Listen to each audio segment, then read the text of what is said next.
अस्सलाम वालेकुम students.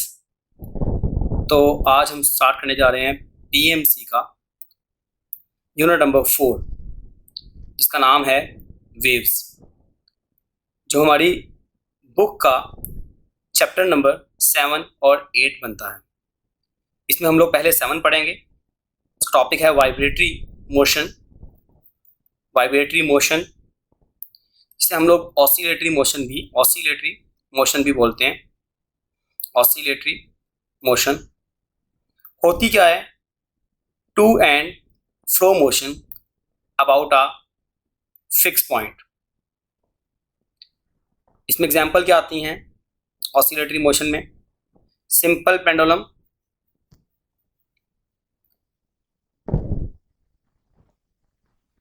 Horizontal mass spring system, vertical mass spring system and motion, इसको लिख लें, motion of ball in a bowl. Vibrating motion के लिए कंडीशंस क्या हैं? कंडीशंस हैं हमारे पास, बॉडी मस्ट हैव इनर्शिया, इसका मास होना चाहिए, और दूसरे नंबर पे रीस्टोरिंग फोर्स होनी चाहिए। अब हमारे पास एक पॉइंट है जिसमें कहता है कि स्पेशल टाइप है, basically special type of vibratory motion is SHM which satisfy A is proportional to -x। Graph बनाया जाएगा इसका। उससे पहले आप ये लिख लें, मार्क कर लें, इसके लिख लें कि एक्सेलरेशन वाइब्रेटिंग बॉडी का कहाँ हो? Towards mean position. और डिस्प्लेसमेंट कहाँ हो?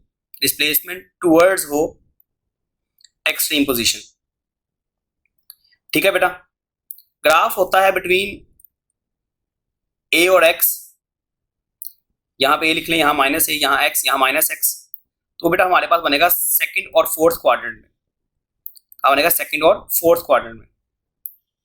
एक और एमसीक्यू इसी से रिलेटेड पूछा जा सकता है कि इस ग्राफ की स्लोप हमें क्या देगी? स्लोप होगा बेटा हमारे पास a बाय एक्स, जो बनेगा ओमेगा स्क्वायर। ना सिर्फ हमसे यहाँ पर ओमेगा पूछ सकता है, बल्कि हमसे यहाँ पर पूछ सकता है वाइब्रेटिंग बॉडी का कि एंगुलर फ्रीक्वेंसी, टाइम पीरियड और फ्रीक्वेंसी के बारे में। अब कुछ इंपॉर्टेंट पॉइंट्स पर चलते हैं। पॉइंट ये है कि वाइब्रेटिंग बॉडी जो होती है, वाइब्रेटिंग बॉडी जो होती है वो एसएचएम होती है। क्या हर वाइब्रेटिंग बॉडी एसएचएम होती है? कहता है मे और मे नॉट। ठीक है, लेकिन एक बात याद रखिएगा, जो हर एक सिंपल हार्मोनिक मोशन होती है वो क्या होती है? हमारे पास वाइब्रेटरी मोशन होती है, तो मस्ट भी वाइब्रेटरी मोशन होगी। नेक्स्ट बेटा हमारे पास कहता है पीरियोडिक मोशन के बारे में। पीरियोडिक मोशन, क्या हर एक पीरियोडिक मोशन एसएचएम होती है? तो कहता है मे और मे नॉट। लेकिन हर एक एसएचएम क्या होती है बेटा? हमारे पास एक पीरियोडिक मोशन होती है, तो must be a periodic motion. Next बात करते हैं हम लोग सर्कुलर मोशन। हमारे पास क्या है? सर्कुलर मोशन पीरियोडिक मोशन है बट एसएचएम नहीं है, नॉट एसएचएम, यानी वो इस इक्वेशन को सेटिस्फाई नहीं करता। लेकिन a particle move in circular path, a particle move in circular path. ठीक है, अगर इसकी मोशन को हम देखें, motion of its projection, motion of its projection, इसकी मोशन को नहीं देख रहा, इसके पार्टिकल के प्रोजेक्शन की मोशन को देख रहा हूं। On diameter of the circle is, वो क्या होती है? हमेशा एसएचएम होती है, यानी वो हमारे पास और पीरियोडिक भी होती है, यानी कि वो इस एसएचएम है तो वो इस इक्वेशन को सेटिस्फाई करेगी, a is proportional to -x। Okay बेटा, अब हमारा टॉपिक है सिंपल हार्मोनिक मोशन। मैं सिंपल हार्मोनिक मोशन एक्सप्लेन कर चुका हूं, उसकी एग्जांपल्स देख लेते हैं। इसकी एग्जांपल्स बेटा हमारे पास क्या हैं जो हमारी बुक से रिलेटेड है, हम वो देख लेंगे। पहले नंबर पे है सिंपल पेंडुलम। मैं आपको यहाँ पर साथ इसका फॉर्मूला भी लिखवा रहा हूँ। टाइम पीरियड होता है 2 pi under l over g, frequency होती है 1/2 pi under g by l, और ओमेगा होता है अंडर जी बाय एल। इससे रिलेटेड क्वेश्चंस आए तो आप खुद से देख लीजिएगा। दूसरा है horizontal mass spring system. Formula होता है T = 2 pi under m over k, f is equal to 1 over 2 pi under root k by m, omega is equal to under root k by m. एक होता है vertical mass spring system, वो हमारे पास क्या है, t is equal to 2 pi under root x over g, f is equal to 1 over 2 pi under root g by x, omega is equal to under root g by x. अब बेटा छोटा सा point है एक हमारे पास, Hooke's law. Hooke's law देख लेते हैं। हुक्स लॉ क्या होता है, f is equal to proportional to x होता है, यानी f is equal to kx आ जाएगा। k की वैल्यू निकाल लें, f ओवर x होगी। इसके यूनिट देखें तो न्यूटन पर मीटर होते हैं और किलोग्राम पर सेकंड स्क्वायर होते हैं। ठीक है, इसका ग्राफ देख लें बेटा हम लोग, f और x में डायरेक्ट रिलेशन वाला ग्राफ स्ट्रेट लाइन होगा। इस ग्राफ की स्लोप हमें क्या देगी, f ओवर x, जो कि k के इक्वल होती है, इसके यूनिट बेटा हमारे पास क्या होते हैं, सेम एज होते हैं किसके बेटा, सरफेस टेंशन के। ठीक है बेटा, अब बात करते हैं k की डिपेंडेंस की, किसकी, k की डिपेंडेंस की। तो k जो है बेटा हमारे पास, k ना तो f पर डिपेंड करता है ना x पर, f पर डिपेंड नहीं करता, x पर भी डिपेंड नहीं करता, पर डिपेंड करता है इनिशियल लेंथ ऑफ स्प्रिंग पर। वो भी कैसे, k का relation initial length of spring से क्या होता है, इनवर्स। लेंथ बढ़ाएंगे तो k कम हो जाएगा। एमसीक्यू लिखे, एक स्प्रिंग है, इसका स्प्रिंग कांस्टेंट क्या है, k। उससे मैंने दो इक्वल पार्ट्स में कट कर दिया, जैसे कि यहाँ पर शो कर रहा हूँ। तो नए वाले हर पार्ट का स्प्रिंग कांस्टेंट क्या होगा, देखिए लेंथ मैंने हाफ कर दी, k क्या हो जाएगा, डबल हो जाएगा। तो नए पार्ट का स्प्रिंग कांस्टेंट क्या आएगा, 2k। अब कुछ कॉम्बिनेशन है बेटा हमारे पास स्प्रिंग्स के, जिसका है सीरीज कॉम्बिनेशन। सीरीज कॉम्बिनेशन में हमारे पास स्प्रिंग कैसे लगे होते हैं, एंड टू एंड लगे होते हैं। k इक्विवेलेंस कैसे निकालते हैं, 1 ओवर k इक्विवेलेंस, ये देख लें, पहले मैं मेंशन कर रहा हूँ, एंड टू एंड लगा दी, k1 k2 और k3, तीनों की स्प्रिंग कांस्टेंट डिफरेंट है, तो 1 over k equivalence is equal to 1 over k1 plus 1 over k2 plus 1 over k3 आ जाएगा। अगर सारे के सारे, if all the springs have same spring constant, then k equivalence क्या होगा, k dash by n। k dash क्या है यहाँ पर, spring constant of each spring. n क्या है हमारे पास, नंबर ऑफ स्प्रिंग्स। अब बात कर लेते हैं हम किसके बारे में, पैरेलल कॉम्बिनेशन के बारे में। तो पैरेलल कॉम्बिनेशन लिख लेते हैं। पैरेलल कॉम्बिनेशन में स्प्रिंग्स कैसे लगे होते हैं, साइड बाय साइड लगे होते हैं। ओके बेटा, इसमें स्प्रिंग्स को ऐसे जोड़ देते हैं हम लोग, देखें साइड बाय साइड। एक स्प्रिंग का स्प्रिंग कांस्टेंट हमारे पास क्या है, k1 है, दूसरा k2, तीसरा k3। तो k इक्विवेलेंस क्या होगा, k1 plus k2 plus k3। अगर कहते हैं all the springs have same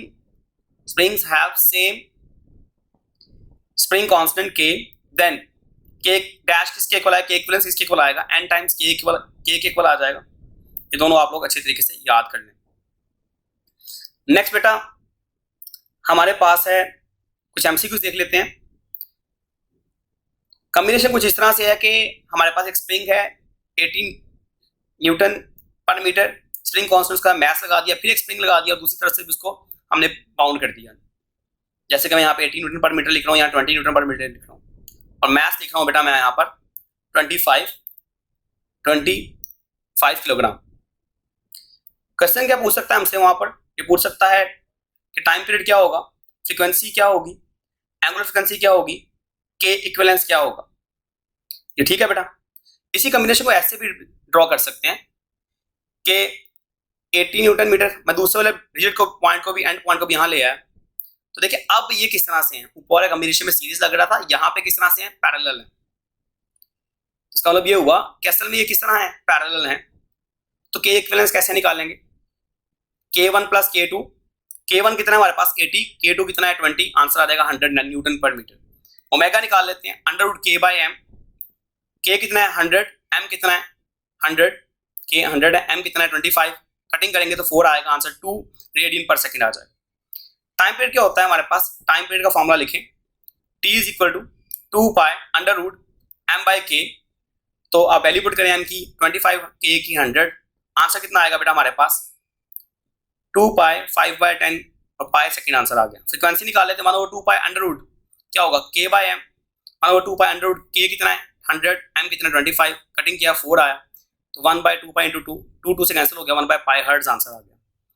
आप ना सिर्फ टाइम पीरियड इस फॉर्मूले से निकाल सकते हैं, T=2π/ओमेगा, F=ओमेगा/2π। ठीक है, इन फॉर्मूला को भी यूज कर सकते हैं आप। नेक्स्ट मेरा कुछ छोटी छोटी सी डेफिनेशंस हैं। सबसे पहले है एम्पलीट्यूड। एम्पलीट्यूड बेटा हमारे पास, उसको समझने के लिए पहले एक्सट्रीम, मीन और एक्सट्रीम पोजीशन देख लें।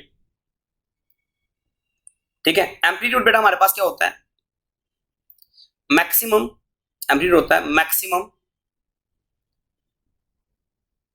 Maximum displacement from mean position to extreme position. और वाइब्रेशन बेटा हमारे पास क्या होती है, वाइब्रेशन क्या होती है लिख लें, one complete round trip about a fix point कह सकते हैं, बट हमारी बुक के मुताबिक अबाउट मीन पोजीशन। तो एक वाइब्रेशन में, एक कंप्लीट राउंड ट्रिप में डिस्टेंस बॉडी ने कितना ट्रेवल किया, डिस्प्लेसमेंट कितना ट्रेवल किया, तो डिस्टेंस जनाब होता है 4x0 और डिस्प्लेसमेंट क्या होता है 0। ठीक है, एक राउंड ट्रिप में।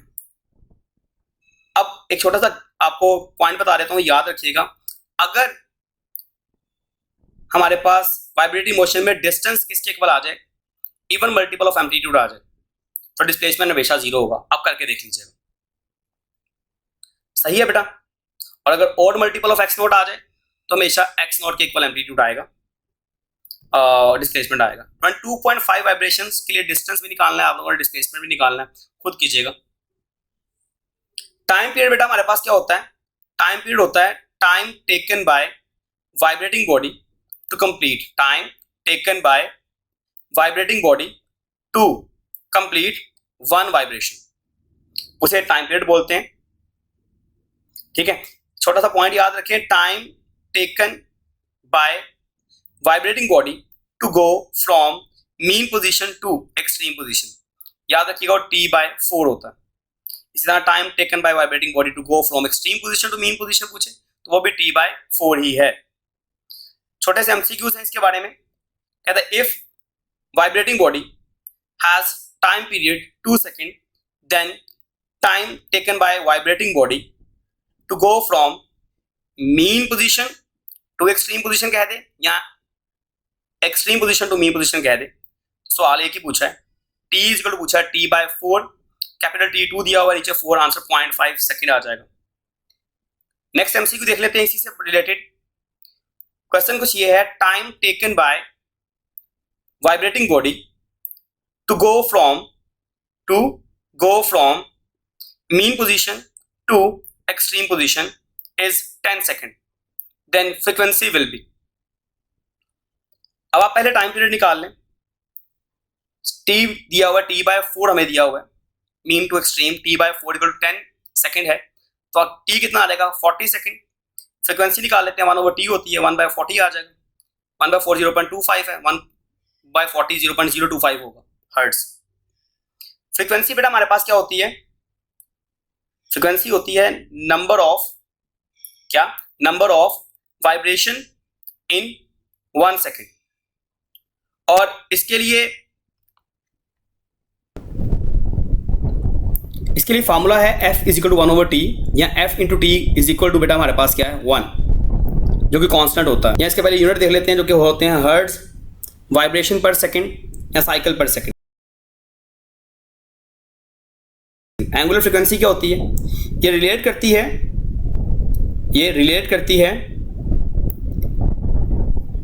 करती है सिंपल हार्मोनिक मोशन को, SHM को, सर्कुलर मोशन के साथ। ठीक है बेटा,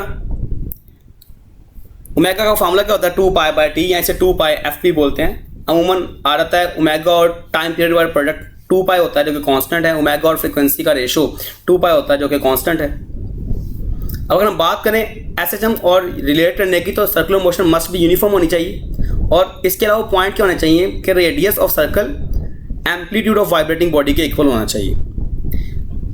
ओमेगा सर्कुलर मोशन के लिए और ओमेगा वाइब्रेटिंग बॉडी के लिए क्या होना चाहिए, सेम। और तभी हो सकता है जब time period of circular motion और time period of vibrating body क्या हो, आपस में इक्वल हो। ये इक्वल होगा तो ऊपर वाला कंडीशन सेटिस्फाई होगी। नेक्स्ट बेटा हमारे पास क्वेश्चन है कि टाइम पीरियड पाई सेकेंड है, ओमेगा क्या होगा। ओमेगा इक्वल टू क्या होता है 2 पाई बाय टी, जो बनेगा 2 पाई ओवर हमारे पास पाई आ जाएगा तो आंसर 2 रेडियन पर सेकेंड आ जाएगा। ओमेगा के यूनिट क्या होते हैं, रेडियन पर सेकेंड होते हैं और रेवोल्यूशन पर मिनट भी होते हैं, लेकिन रेडियन पर सेकेंड इसके एसआई यूनिट में आते हैं।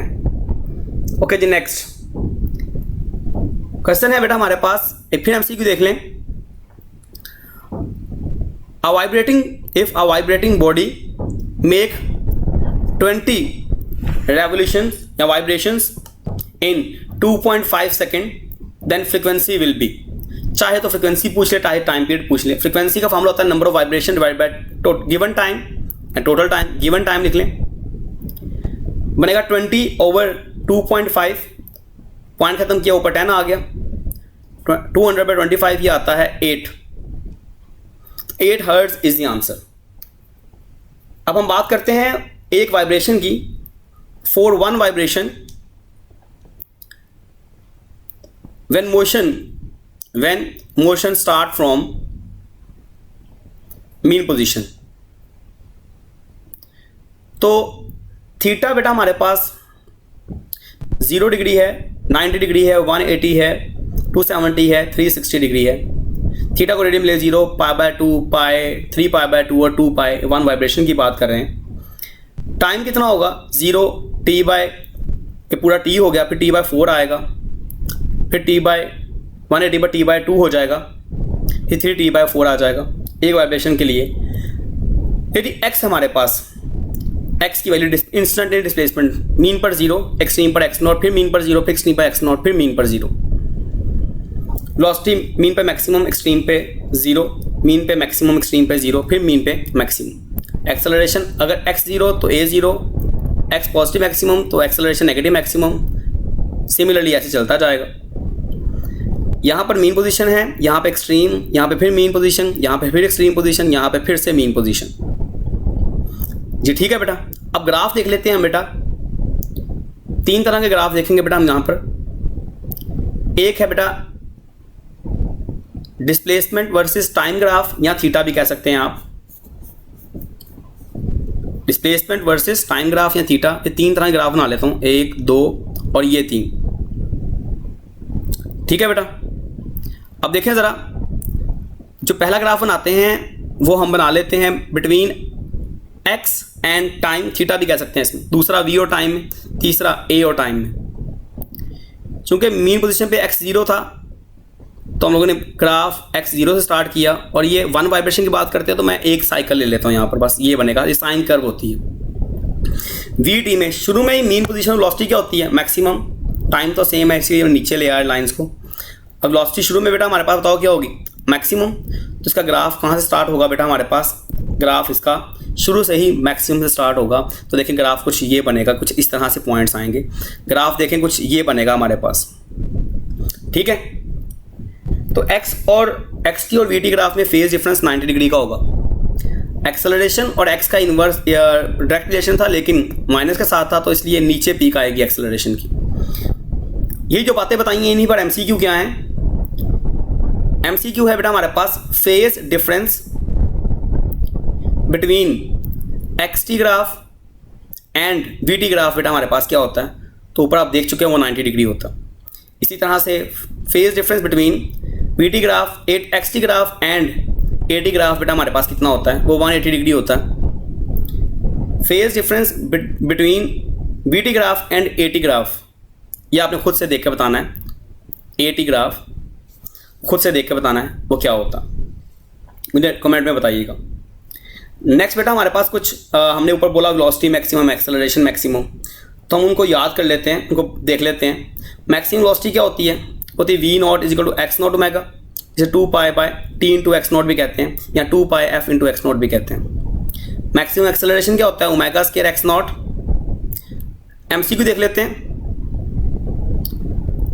क्वेश्चन पूछ लेता होता है हमसे कि मैक्सिमम वेलोसिटी और एम्पलीट्यूड में रेशो किसके इक्वल होगी, omega radius r, 2x not और d हमारे पास क्या है, नन ऑफ दिस। तो बेटा ओमेगा होगी, आप ये यहाँ पर देख सकते हैं इक्वेशन जो लिखवाई है मैक्सिमम वाली। एमसीक्यू एक और देख लो। एमसीक्यू है बेटा हमारे पास एसएचएम में का टाइम पीरियड हमारे पास 20 सेकेंड है, तो वेलोसिटी एट मीन पोजीशन बताएं, जो कि मैक्सिमम वेलोसिटी पूछ रहा हूँ बेटा मैं आपसे। सही है, तो वी मैक्सिमम या ए मैक्सिमम दोनों पूछ लिया आपसे। तो वी मैक्सिमम का फार्मूला है x naught omega, x naught साथ में आएगा 2 pi by t, value put कर दें, x naught 2 pi over 20, answer आएगा pi by 10 into x naught. A maximum निकाल लें, omega square into x naught बनेगा 4 pi square over t square into x naught, 4 pi square into 10 का square into x naught भी आना है साथ जी। तो देखें हमारे पास ये बनेगा एक्स नॉट और साथ पाई स्केयर बाय कितना आएगा बेटा हमारे पास, ये 100 आ जाएगा। सॉल्व करेंगे तो ये 1/25 into pi square into x not आएगा। अब बात कर लेते हैं बेटा हम लोग when a vibrating body, when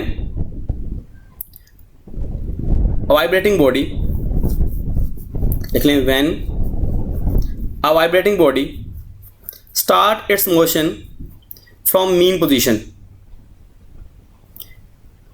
and go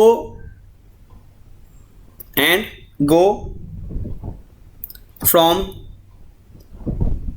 mean position to extreme position।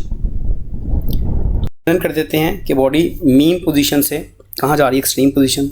Angle है 0 degree, 30 degree, 45 degree.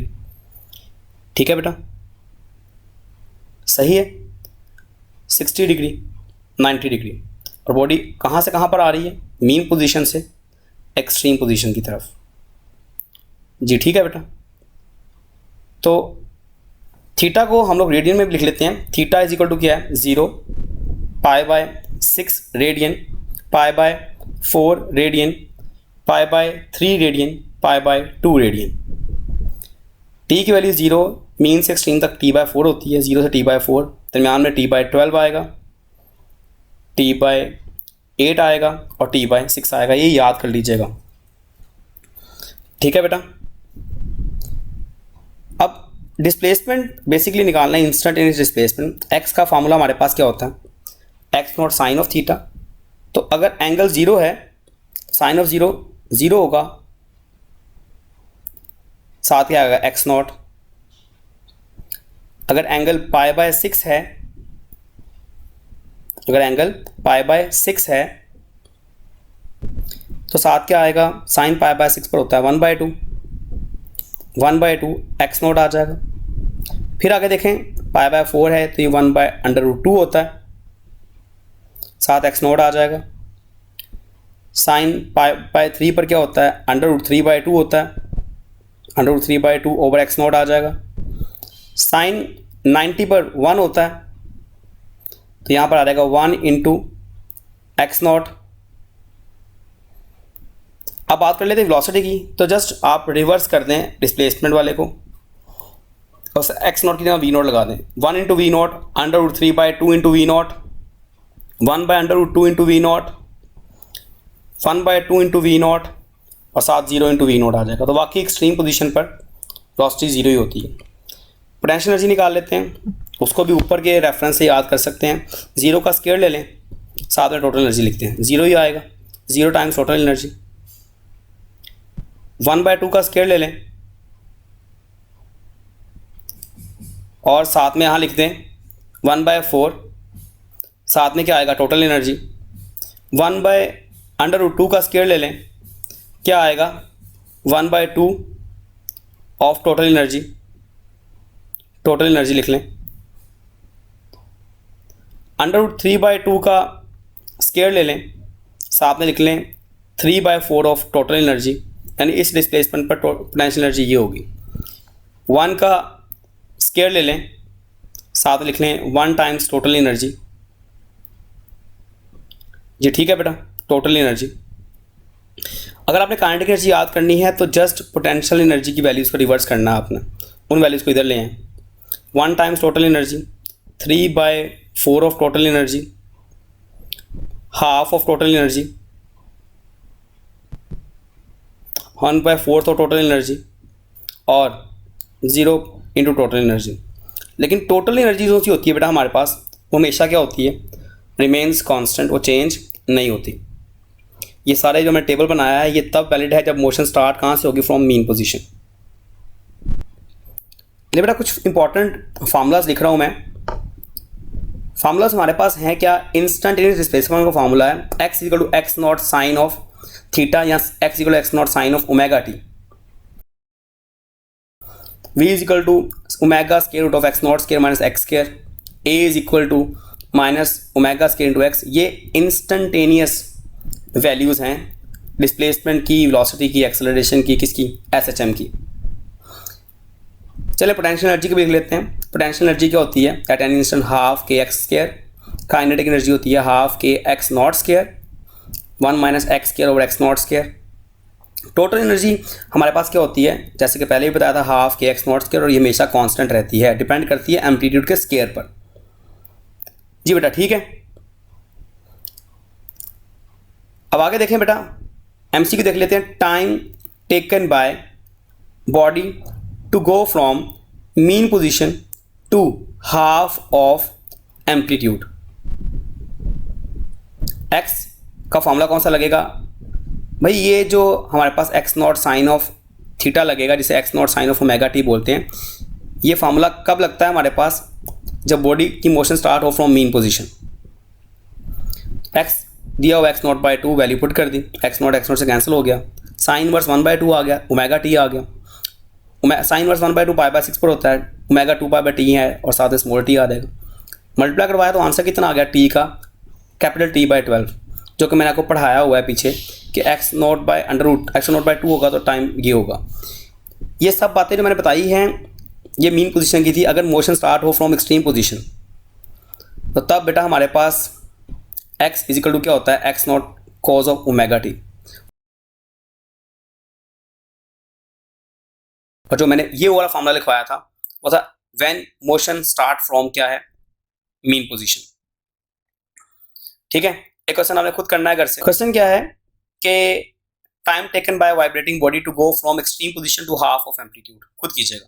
Next discuss करते हैं इसके ग्राफ को। ग्राफ बेटा हमारे पास टाइम पीरियड और अंडर रूट एल में हमारे पास ग्राफ क्या होगा बेटा, वो सिंपल बना लूंगा। टाइम पीरियड और अंडर रूट एल के साथ रिलेशन क्या होता है, डायरेक्ट होता है। तो ग्राफ जो बनेगा बेटा हमारे पास वो बनेगा स्ट्रेट लाइन। क्या बनेगा, स्ट्रेट लाइन। लेकिन अगर वो यही क्वेश्चन पूछ ले किसके बारे में, टी और एल में अंडर रूट खत्म कर दे, तो ग्राफ बेटा हमारे पास अगेन पैराबोला बनेगा। काइनेटिक एनर्जी का डिस्प्लेसमेंट से ग्राफ देख लेते हैं। पहले बनाते हैं टोटल एनर्जी का। टोटल एनर्जी का जो ग्राफ होता है बेटा हमारे पास डिस्प्लेसमेंट के साथ, वो एक स्ट्रेट लाइन होती है कि टोटल एनर्जी चेंज नहीं होती। ये टोटल एनर्जी का ग्राफ है बेटा हमारे पास, ठीक है, एक्स के लिहाज से। लेकिन अगर वो बात करें ग्राफ की किसकी, पोटेंशियल एनर्जी की, तो एक्सट्रीम पर मैक्सिमम, फिर एक्सट्रीम पर मैक्सिमम, मीन पर जीरो। अब बात करें काइनेटिक एनर्जी की, तो हमारे पास एक्सट्रीम पर जीरो, मीन पर मैक्सिमम। तो देख लें मैं यहाँ पे ग्राफ बना, ठीक है बेटा, क्लियर हो गया सबको, समझ आ गई है। दुआओं में याद रखिएगा। आपके क्लास टीचर सर अब्दुल इस्लाम।